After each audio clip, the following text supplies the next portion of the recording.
Thom Hartmann here on the best of the rest of the news. President Barack Obama pretty much stated the obvious when he called the oil spill in the Gulf of Mexico today a disaster, a massive and potentially unprecedented environmental disaster. The oil well pouring a river of crude, a volcano of crude into the Gulf of Mexico, did not have the type of remote control shutoff switch used in Norway and the UK as a last resort protection against underwater spills, largely because the oil companies themselves are responsible for voluntary compliance with safety and environmental standards. This goes back to 1991, the George Herbert Walker Bush administration and Dan Quayle's Competitiveness Council, when this practice of putting the fox in charge of the henhouse was legalized. About the same time, George W. Bush was doing the same thing in Texas.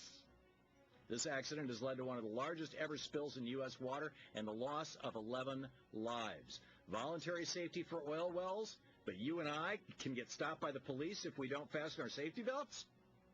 11 people have died because Halliburton and BP wanted to save money. In the first 100 years of this republic, it was commonplace for rogue corporations to get the corporate death penalty, being shut down, dissolved, and having their assets sold off. Throughout the 19th century, it averaged around 2,000 companies a year that got the axe. If the Supreme Court now says that corporations are people, and they did, then these corporations should be eligible for the corporate death penalty. Time to break up and sell off the pieces of Halliburton and British Petroleum.